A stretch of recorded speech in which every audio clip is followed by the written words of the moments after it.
Imagine living in a place where you felt like your skin color was a potential crime, or where white people would look at you as less.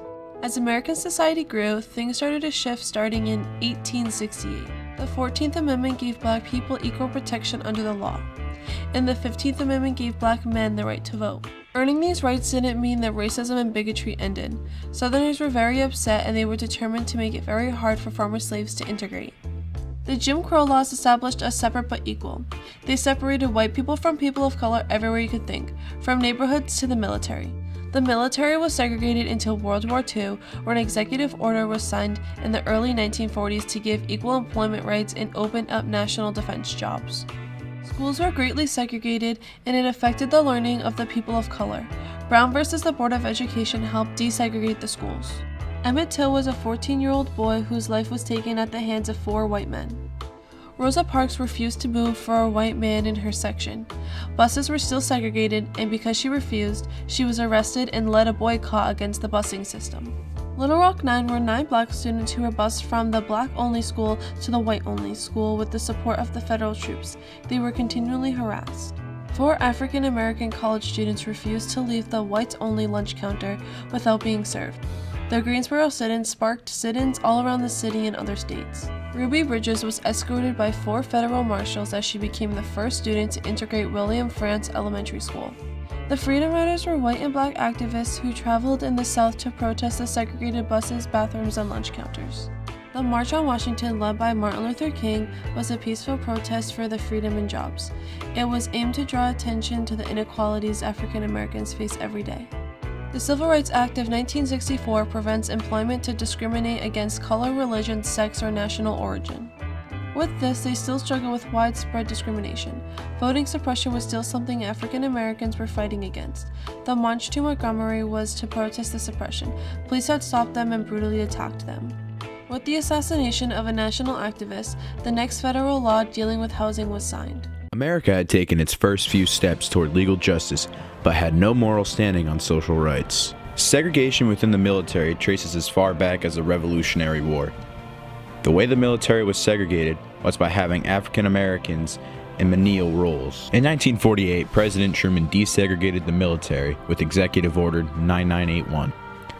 Truman did this in reaction to the lynchings of African American veterans after World War II, and in an attempt to earn the black vote in the upcoming election. Some racial issues are still seen today with the low amount of high-ranking minorities within the military, as all minorities combined only make up about 15% of high-ranking positions. In 1954, the Supreme Court stated that racial segregation of children in public schools was unconstitutional.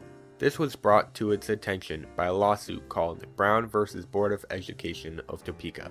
These actions help establish the precedent that separate but equal education and other services were not in fact equal. Let's explore this lawsuit in finer detail. Back in 1896, the Supreme Court ruled that racially segregated facilities were legal as long as each side's facilities were truly equal. This was set by the Jim Crow laws in 1865 by setting the separate but equal law. Fast forward to 1950, NAACP challenged segregation laws in public schools that were separate but not equal.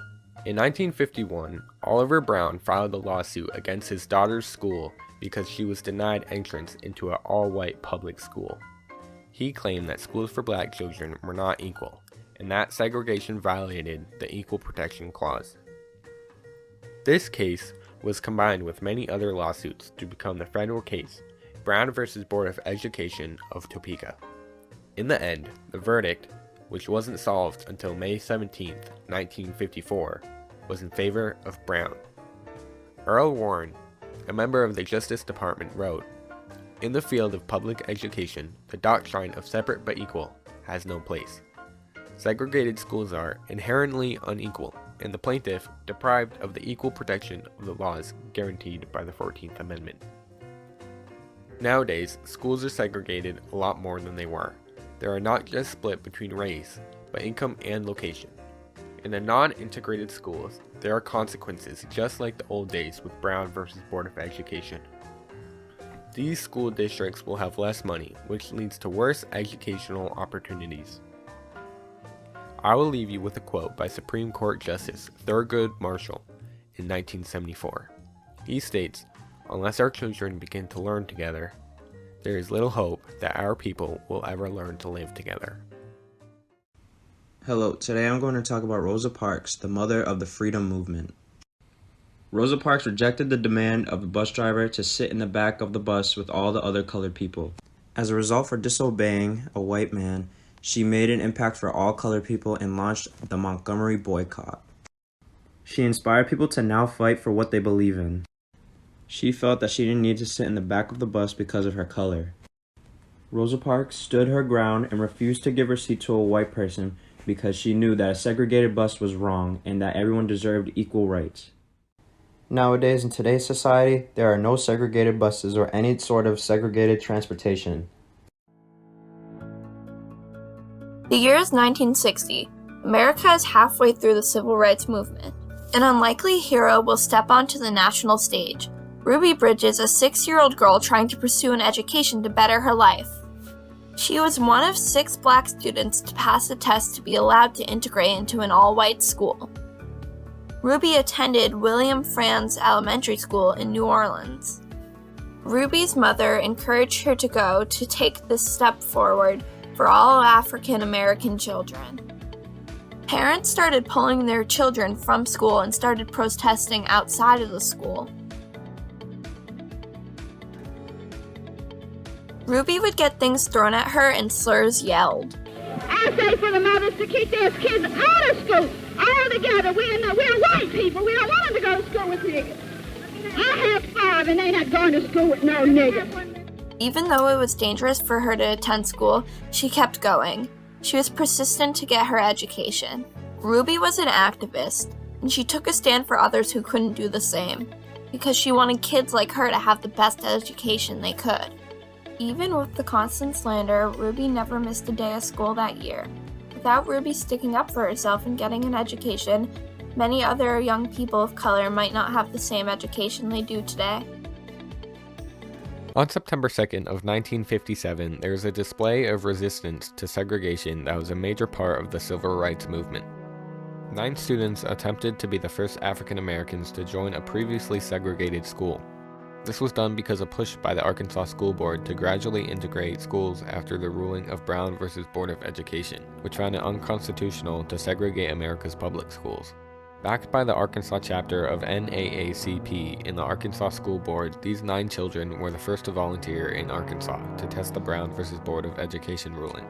These students would later be known as the Little Rock Nine. On September 2nd, 1957, at Arkansas Central High School, the Little Rock Nine was met with resistance when the governor of Arkansas, Orval Faubus, called in the National Guard to block the students from entering the school. Later that month, on September 25th, President Dwight D. Eisenhower sent 1,200 members of the U.S. Army to escort the Little Rock Nine into the school to finally attend their first official day of classes. While this was a major step for integration, it also showed some difficulties that could occur during the integration process.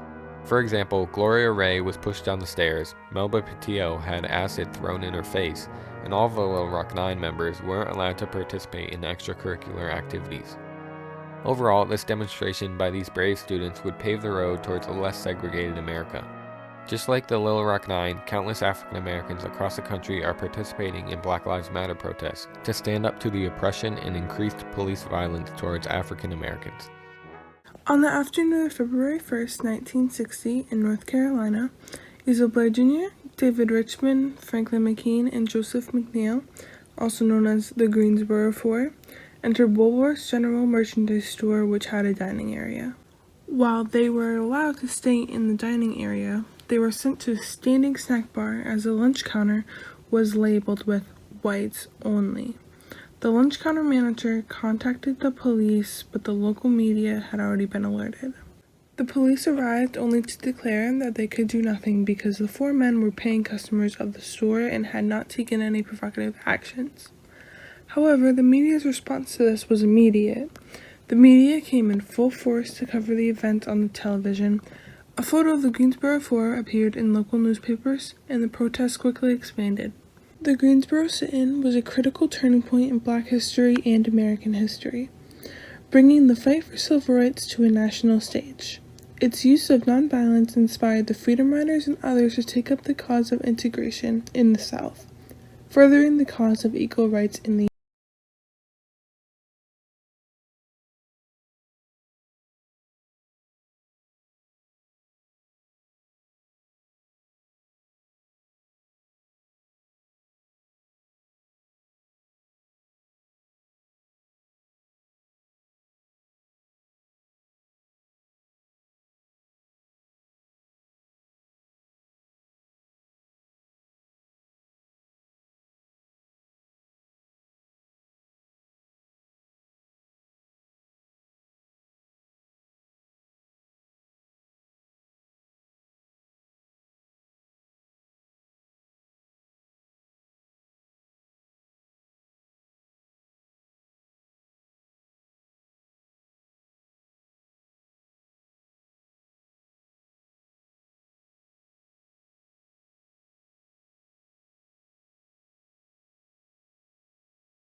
transit stations and find yourself part of a diverse group of peoples. On August 26, 1963, a protest for civil and economic rights of black people took place known as the March on Washington. Over 250,000 people gathered in Washington, D.C. at the Lincoln Memorial in response to attacks on protesters that occurred in Birmingham, Alabama. The main goal of the march was to push the Civil Rights Act, as well as the fair treatment and equal opportunities of African Americans. This peaceful march was endorsed by the president at the time, JFK, and was intended to end at the Capitol, but instead was moved to the Lincoln Memorial as to not scare any members of Congress. During the protests, many speeches were given, but the most notable was the last one, Martin Luther King Jr.'s I Have a Dream speech. Because I have a dream that my 4 little children will one day live in a nation where they will not be judged by the color of their skin, but by the content of their character. Unfortunately, many of the problems faced by African Americans at the time of the march still remain today. Racism and bigotry have not gone away, even if they have become more subtle. On May 25, 2020, George Floyd was killed at the hands of the police. A police officer openly knelt on George Floyd's neck and ignored him, saying, "I can't breathe." This act of violence led into the Black Lives Matter protests, similar to the March on Washington. The BLM protests were meant to put an end to police brutality and provide accountability for police officers who have killed people of color at disproportionately higher rates. These protests, like the March on Washington, have remained peaceful, aside from a few riots that had occurred in the nights after the protests had ended. But even while remaining peaceful, protesters were still being beaten, tear-gassed, and shot with rubber bullets. Martin Luther King Jr.'s speech is still relevant today. 58 years later, his words against bigotry still apply. Visit this link and sign as many petitions as you can in order to make a change. That's blacklivesmatters.carrd.co. In the mid-1950s, many people started fighting towards the civil rights movement. They were fighting for equality between whites and the African Americans in America. After many people fought, protested, boycotted, and rioted, they finally decided to write up the Civil Rights Act of 1964. The Civil Rights Act was signed into law by President Johnson at the White House on July 2nd of 1964. Its purpose is national, not regional.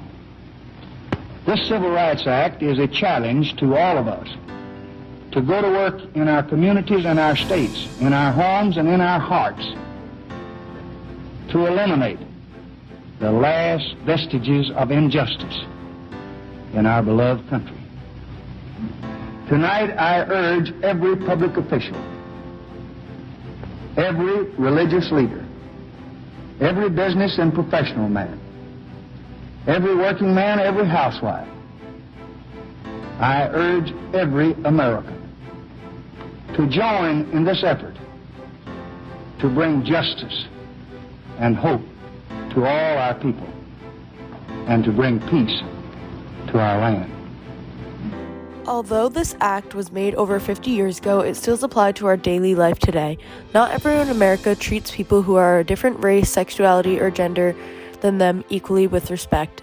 This is why the act is still useful in our lives today. With the civil rights movement gaining speed towards equality for all Americans, the next march for every citizen's right for a voice at this poll, trying to have voice for representation in the government.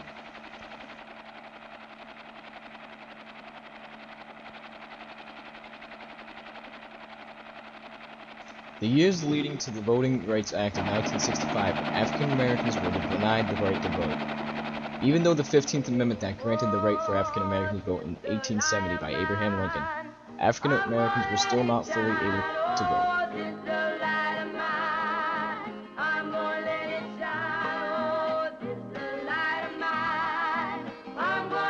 Many African Americans were affected by the poll tax, which was specifically made for them. It made them have to pay to vote, but African Americans are not very wealthy and couldn't afford it. It had a literacy test that most African Americans couldn't afford to get an education. On March 17, 1965, Martin Luther King Jr. led a march to Selma in protesting the right to vote. Right at the bridge, they were met with heavily armed police that were waiting for them and not letting them pass any further. In denying their right to peaceful protest, they attacked the protesters and brutally injured them. Because of this, in August of 1965, Lyndon B. Johnson passed the Voting Rights Act of 1965, giving the rights for African Americans to vote fairly and equally. Due to the act, today African Americans now vote freely. The Fair Housing Act of 1968 followed the Civil Rights Act of 1964 and the Voting Rights Act of 1965. The original goal of this act was to extend federal protection towards civil rights workers. Then, the goal changed to prohibiting the discrimination concerning the sale, rental, and financing of housing based on the person's race, religion, national origin, sex, handicap, and family status. The act was discussed during 1966 and 1967, but it didn't have a big enough following yet. This changed when Martin Luther King Jr. was assassinated on April 4th, 1968. After the assassination, President Lyndon B. Johnson wanted to turn this tragedy into something good. He used the act as a memorial for MLK Jr.'s committed life work. On April 11, 1968, Lyndon B. Johnson finally signed and passed the Fair Housing Act of 1968. This was the final act passed during the monumental Civil Rights Movement. The Civil Rights Movement was a great time period of around 20 years that ended segregation and gained equal rights of all under the law. It has been 53 years since the movement has ended, and it is still relevant today. We are constantly reminded of the importance of equality in law and within the social structure of America. The Black Lives Matter movement arose from violence against the black community at the hand of police, sparking an outrage from communities across the United States. The main purpose of the organization is to bring awareness of racially motivated violence. Although we have equality in law, our society is far from rooting out all of the hatred for others who have a different skin color.